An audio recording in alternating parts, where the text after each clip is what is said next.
Guys, নতুন style ব্লগে তোমাদেরকে স্বাগত। আজকে বানাবো বাটা মাছ ভাজার একটা রেসিপি।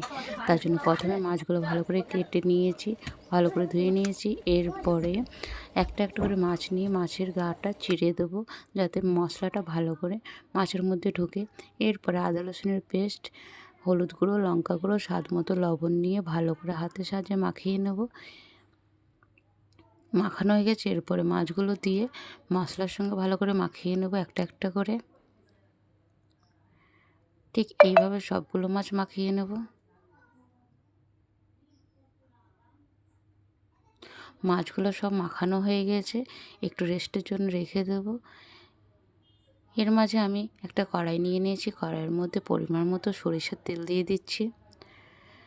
মাছটা ভাজার আগে সামান্য পরিমাণে লবণ দিয়ে দিচ্ছি, যাতে মাছটা লেগে না যায়।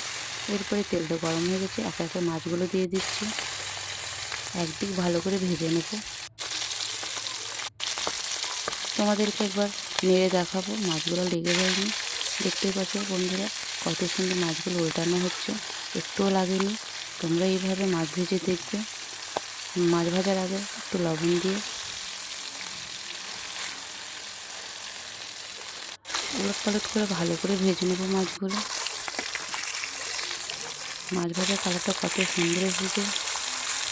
এরপরে মাছগুলো তেলে থেকে তুলে নেব। বাকি মাছগুলো একইভাবে ভেজে নেব। আমার ভিডিওটা যদি ভালো লাগে অবশ্যই চ্যানেলটিকে সাবস্ক্রাইব করবে, পাশে থাকা বেল আইকনটি প্রেস করবে আরও নতুন নতুন ভিডিও পেতে। দেখতে পাচ্ছ বন্ধুরা মাছটা কত সুন্দর হয়েছে, খেতেও খুব সুন্দর। ওকে বন্ধুরা, বাই।